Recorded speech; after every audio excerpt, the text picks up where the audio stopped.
बहुत critical area है जो जिसको आप हेड कर रहे हैं, जो वजारत आपके पास है।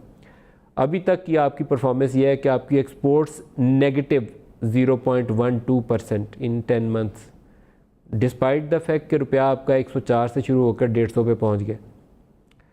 तो it's not a very hopeful situation कि लोगों को तसल्ली दें कि रुपया 150 पे आया था तो 25% एक्सपोर्ट्स बढ़ गई हैं, ऐसा हुआ नहीं है।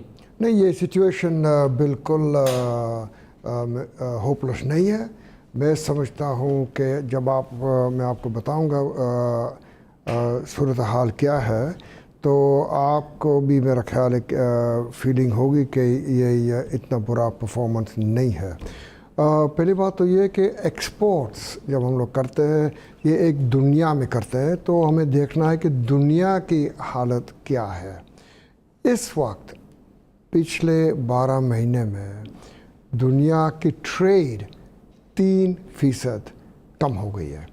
सो दुनिया की ट्रेड कम हो रही है, और जिन एरियाज़ में जो हम लोग एक्सपोर्ट करते हैं उन एरियाज़ में प्राइसेस 7.2 कम हो गए हैं। तो उसका मतलब we are in an environment where it is shrinking.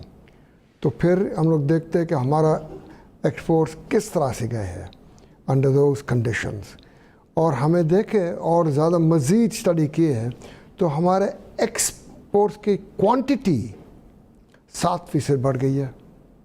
तो क्या दुनिया को देखें, दुनिया ट्रेड श्रिंक हो गया है, प्राइसेस कम हो गए हैं, और इसके बावजूद हमारे क्वांटिटीज़ बढ़ गई है।